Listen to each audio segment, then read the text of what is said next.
sa ating mahal na Pangulo, His Excellency President Ferdinand Bongbong Marcos Jr.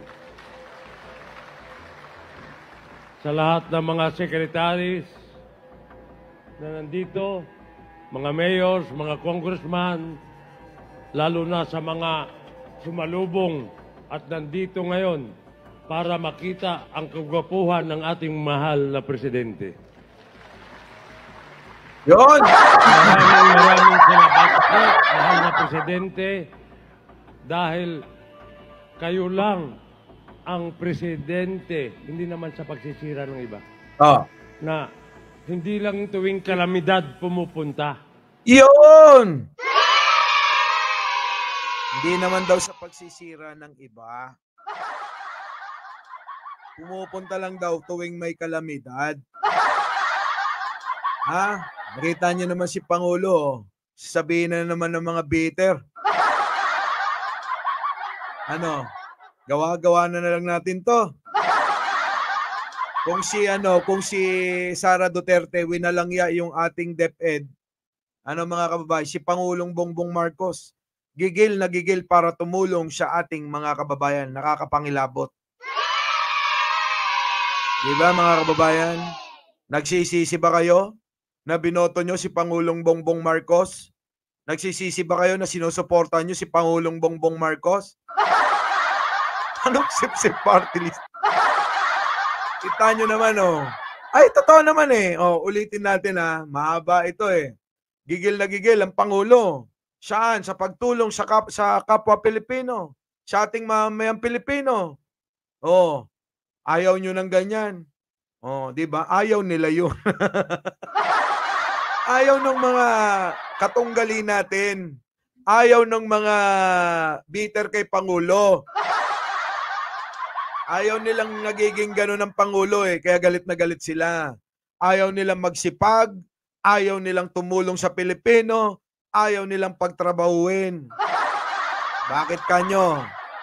Para nga naman meron silang ibatikos. Bakit? Eh wala nga silang maibatikos mga kababayan.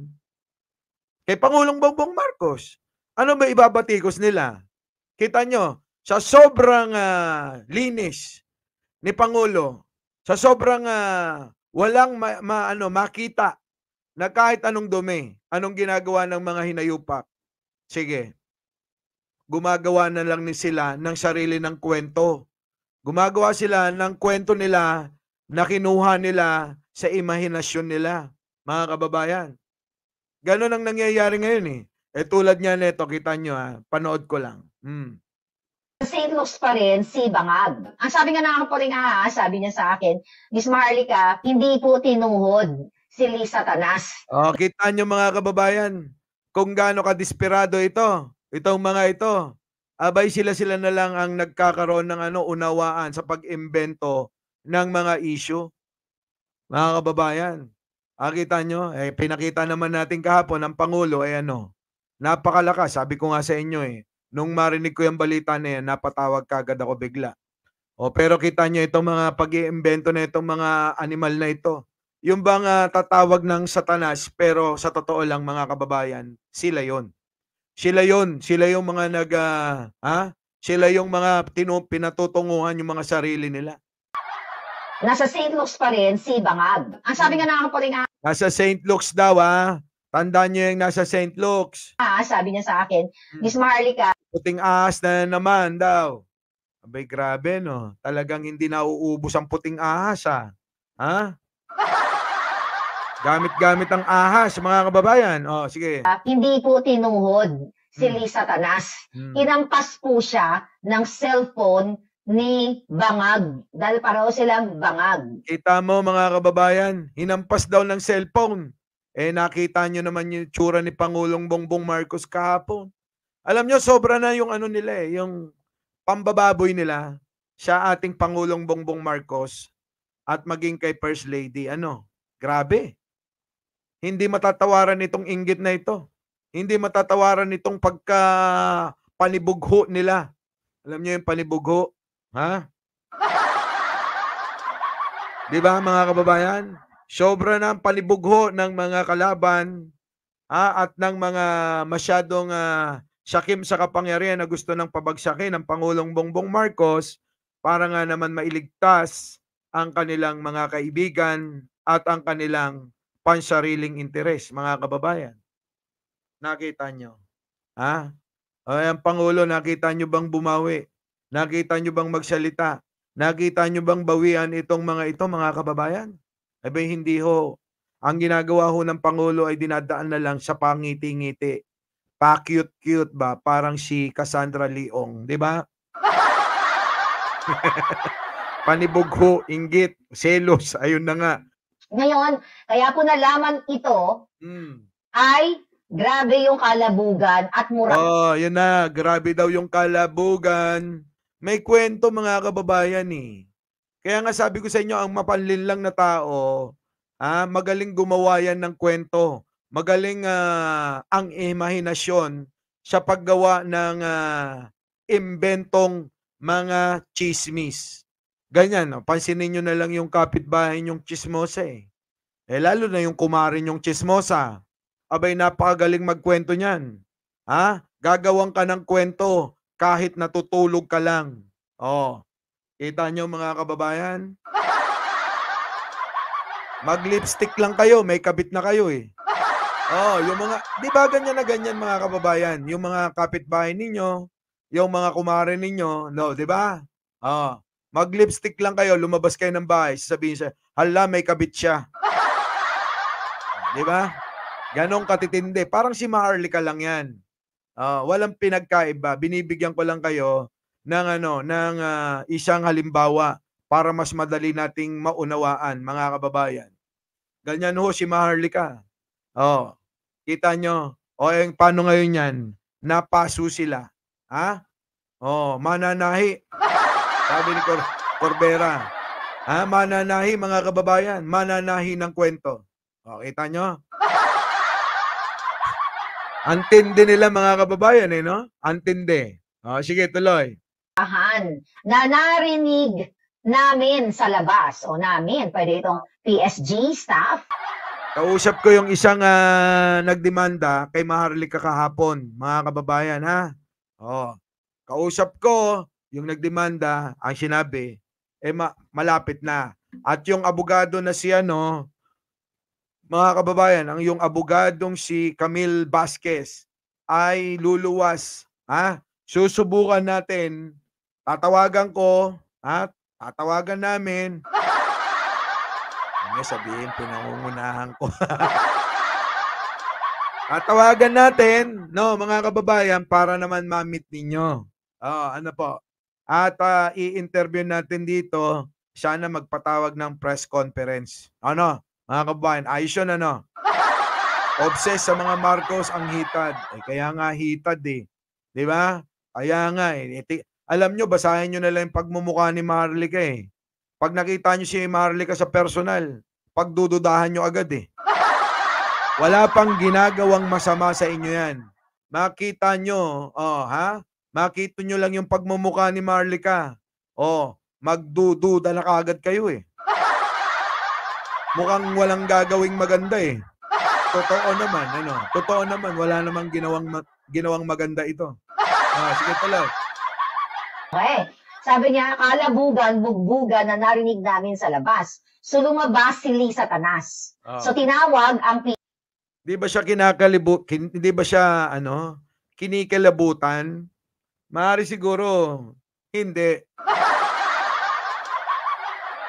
Di ba, mga kababayan? Hindi man lang kinilabutan na tawaging Lisa Satanas si Madam First Lady. Na mga kababayan, tayong mga Pilipino ay malaki ang pagrespeto kay Pangulong Bongbong Marcos, damay ang buong pamilya, syempre, maging ang asawa. Di ba, mga kababayan? Ganun naman talaga tayong mga Pilipino, magagalang po tayo, mga kababayan. Ang mga Pilipino po ay isa sa mga pinakamagagalang na mga tao sa balat ng lupa. Di ba? Yung kalabugan, baka kalibugan yun. Di ba, mga kababayan? Di ba?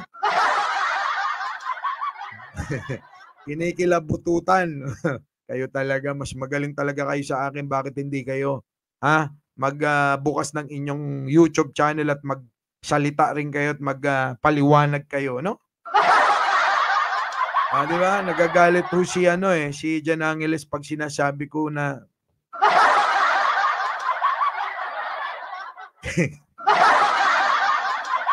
sige na, tuloy na natin. Nawawala na tayo sa ating sa ating talakayin. Pasok. ESG. Kitang-kita namin na may dugo sa pagmumukha ni Lisa Tanas. May nandiyan si Banat Boy. Wag niyo pong kakalimutan si Banat Boy. Ano po, mga kababayan? Kayo, Banat Boy, yung aking mga payo sa inyo, wag niyong kakalimutan. Magkaiba-iba man tayo ng ating mga susuportahan, pananaw, opinyon. Lagi niyong tatandaan, wag ho kayong babatikos ng inyo ng mga vlogger na nakasama. Bakit? Kasi dyan ho masisira ang inyong kredibilidad bilang isang vlogger, mga kababayan. Kaya nga ho ako, pag nakasama ko na, never ko na ho yan. Gagawa ng pambabatikos ng content para lang sa kanya. Huwag na natin gagawin yan, mga kapatid sa pagbablog, dahil ho yan ulitin ko, hindi makakadagdag sa ating kredibilidad bilang vlogger. Diba? So ito na, mga kababayan. Diba ito patay na ito. Kaluluwa na lang yan. Kaluluwa na lang yan. Okay, sige, tuloy. Yung boses ko kasi Arnold Lopez, alam mo na. Boses ko Arnold Lopez, alam mo na. Sige, game. Si Bangag Jr. ay nakaupo, okay, sa chair. At siya ay nag-color blue, kaya code blue. At hirap huminga, kaya in-airlift sila.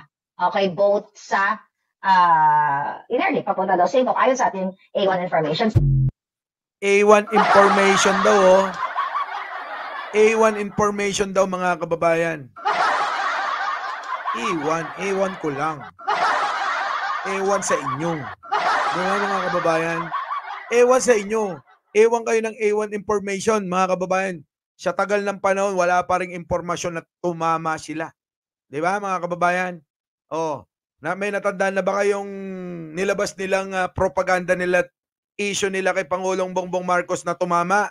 Paki-comment kung meron. Di ba? Baka A1 information, ayun na nga.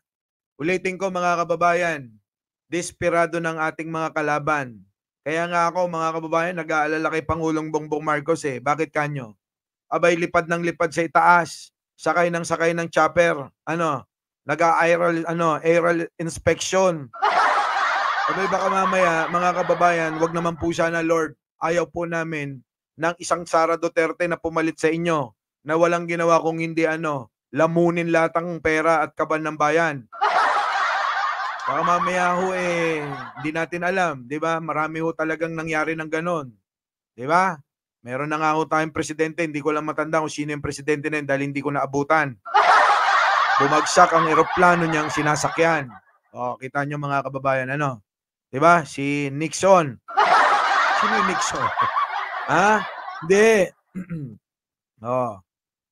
Paki-comment naman dyan sa mga nakaabot kay Magsaysay. Naabutan nyo ba yon? Tama si Catherine Galpo, si Magsaysay. Di ba? Ano nangyari sa kanya? Abay, napakabait din sa mga kababayan natin. Di ba? Marunong din, sumasama din, sumasalo din, pumupunta rin, pinipersonal din, napuntahan ang marami nating mga kababayan. Abay, parehas na parehas ni Pangulong Bongbong Marcos. Pero ano nangyari? Kita nyo naman. Ang ginagawa na itong mga demonyo, totoong demonyo itong mga kababayan na nagkatawan lupa. Nagkatawan lupa na tulad ni Kibuloy at ni Digong. Di ba? Totoo yan, mga kababayan. Hindi po naabutan. History, parehas tayo, hindi natin naabutan. Tuloy mo. Okay na yan. So mga kababayan, pero alam nyo, may nagsasalita rin naman para ipagtanggol si Pangulong Bongbong Marcos. Dahil dito sa mga hinayupak na ito, ito yung mga matatalinong nakakaunawang totoo. Mga kababayan, ito yung mga matatalinong totoo at nakakaunawang totoo. Pasok. Masama sa lasa ko yung salitang puppet, no? Sana wag nating gamitin yan dahil hindi naman siya patungkol talaga sa kanya. Yes. Pero tama na yan. Stop it already. Dapat tong demonyong kalbo na to. Mga kababayan, pag nakita nyo pagmumukha nito, mga kababayan, sa personal, bakit kanyo? Nakakasabay ko to, isang kondo lang ang kinaroroonan namin nito eh. Isang kondo isang condominium lang ho yung yung aming ano ba tawag diyan? Tinitirhan. Hindi. Isang building lang ba? Isang building lang. Kita niyo naman, Demonyong-demonyo, mga kababayan eh. Oh. Di ba? Sige, tuloy natin mga kababayan. Dumating si Jan Angeles. Nawawala ako. Pagka naamoy ko siya, parang gusto ko na maghubad. Okay. Pasok! Nakakayamot na kayo, no? Nakakayamot na kayo. O sige, pasok. Ito na. And masama sa lasa ko yung salitang puppet, no? Sana wag nating gamitin yan dahil hindi naman siya patungkol talaga sa kanya. Yes. Pero tama na yan. Stop it already. Nakakayamot na kayo, no? We elected him with a great majority. Let us help him succeed. Hindi yung po pwedeng every 2 days gusto natin nga patalsisin siya. Ba't natin ginagawa to? Napagtawanan na nga tayo ng buong rehiyon. Why are we doing this? Kita nyo si Prof. Clarita Carlos, mga kababayan. Di ba? Ayan na, nagsasalita na panay ang batikos ninyo, tawagin ninyong puppet. O si Kalbo naman, tawa pa ng tawa sa kalokohan niya. Kita nyo mga kababayan? Di ba? Ano gagawin natin dito sa mga ito? Ayan ang mga matatalinong totoo. Tatawagin puppet. Di ba? Basag talaga sila. Basag talaga sila. Yan ang totoo eh. Yung sinasabi ni Prof. Carlos, mga kababayan, yan ang katotohanan na na tuloy-tuloy yung pambabatikos nila kay Pangulong Bongbong Marcos na kung ano-ano ang tinatawag nila, sa puppet nga lang nagagalit na eh. Paano pa kaya yung mga tawag ni Maharlika na pinapaniwalaan ng mga tanga, bobot, mangmang? Diba? Diba? May nakita ko kanina dyan, nagko-comment eh. Alam nyo na utak niyan. Isan, unawain na lang natin. Sabi ko sa inyo naman sa inyo, kahit ganyan yung mga yan, mahal natin yan. Di ba? Isa pa nga, madam. Prof, isa pa nga, para marinig nila. And masama sa lasa ko yung salitang puppet, no? Sana wag nating gamitin yan dahil hindi naman siya patungkol talaga sa kanya. Yes. Hindi naman talaga patungkol sa kanya. Ginagamit nyo, bakit sinabing masama sa panlasa?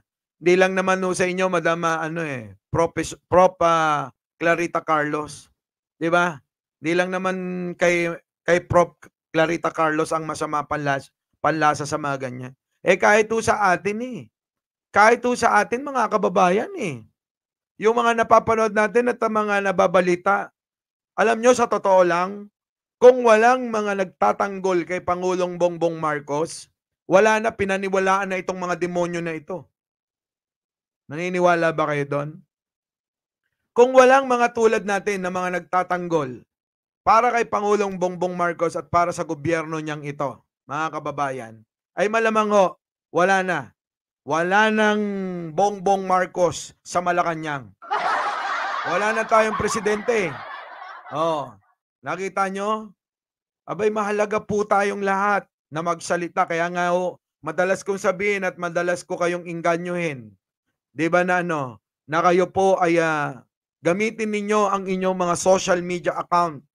Lahat ng kaparaanan para maihayag natin ang ating mga opinion, damdamin. Di ba? Para sa tama, mga kababayan. Hindi yung tira lang yan, tulad niyan, nakikinig lang tayo, hanggang ganun na lang tayo. Hanggang sa inis na lang tayo. Hanggang sa asar na lang tayo, mga kababayan. Wala mangyayari yun sa ganun. Kung tayo maiinis na lang, manonood na lang, habang winawasak nila, sinisiraan nila ang Pangulong Bongbong Marcos, mga kababayan. Bawat post, bawat mga opinyon at pananaw ninyo, mga kababayan, mahalaga. Mahalaga po sa panahon na ngayon. Opo, bakit? Kita nyo, desperado na po sila. Sobrang desperado na sila. ipakita po natin ang pagmamahal natin sa ating bayan, sa ating gobyerno at sa ating mahal na Pangulong Bongbong Marcos. Oh, 'di ba mga kababayan? Nakakalungkot ho kasi na tayong mga Pilipino, tayo nagtatalo-talo dahil saan? Sa kanilang mga interes. Sa kanilang pansariling interes, mga kababayan. Ulit-ulit lang naman yan. Dahil yun lang naman din talaga. Yung kanilang pansariling interes, mga kababayan. Ha? Di ba? O ano sabi ni Kalbo? Tuloy. Tama na yan. Topic already, nakakayamot na kayo, no? We elected him. Tamo, totoo naman nakakayamot na mga kababayan Nakakayamot na po sila. Oh, di ba? Dahil sa mga ginagawa nila, lalong-lalo na si Kalbo. Oh, di ba? Ilan na ang siniraan niyan? Di ba siniraan niya rin yung House Speaker na bilyon-bilyon daw yung ginastos. Ay kita nyo ngayon mga kababayan, Sila yung mga unang mga naninira sa mga nakaupo sa gobyerno na kung ano-anong mga binabatikos nilang pangungurakot, yung pala mga kababayan, inunahan lang nila. Inunahan na nila, propaganda nila yan. Inunahan nila para nang sa ganon, pag mabubuko itong si Sara Duterte, itong si Digong at si Roque at iba pa nilang mga kasapakat sa pangungurakot at panggagagot pambababoy sa atin, mga kababayan, ay meron silang ibabangga. Diba? Nakita nyo? Ganun ho ang estilo ng mga taong mga walang ya talaga. Mga demonyo na tao na nagkatawang tao, ganyan ho ang style. Oh, sisirain ka nila. Uunahan ka na nila. Mga kababayan, uunahan ka ng siraan Di ba yung mga inyong mga nakakagalit? O kahit sabi ko nga sa inyo, kahit natutulog kayo, gagawan kayo ng kwentong masama niyan Bakit? Alam niya hong may ginawa siyang masama sa inyo.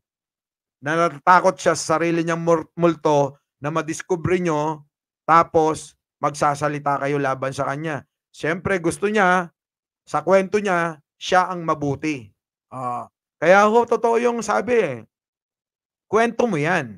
Siyempre masama tayo doon. Parang kay Pangulong Bongbong Marcos, kwento nila yan, kaya masama ang Pangulong Bongbong Marcos. Pero si Pangulong Bongbong Marcos, ulitin ko, di naman nagsasalita. Hindi nga bumabawi, hindi nga rumerebat para sa sagutin itong mga taong walang kakwenta-kwenta. Kita nyo mga kababayan. Pero alam nyo mga kababayan, malaki kasi ang binibigay din na impluwensya kahit na fake news yung binabalita nyo sa social media. Bakit kanyo? Marami ho kasing hindi naman naiintindihan. Marami pa rin hindi teki. Basta lang napanood nila, isipin nila yun na yun. Yun na yung tama. Maniniwala na agad. Diba mga kababayan? So ulitin ko po ulit. Mahalaga po ang boses ninyo. Mahalaga po ang opinion ninyo. Yung opinion ninyo mga kababayan, wag nyo ho dito lang sa comment section. Dalhin nyo sa inyong mga platform. Kung wala kayong Facebook, gumawa kayong Facebook. Wala kayong TikTok, gumawa kayong TikTok. Instagram, kung ano man, Twitter, ano po mga kababayan. Wag ho kayo manatiling keyboard warrior lang. Kasi pinanggalingan ko na yan. Hindi ho masyadong naririnig ang ating opinion pagka nasa lang ho tayo comment section. Maliwanag po. Our beloved Boss Mike Cervera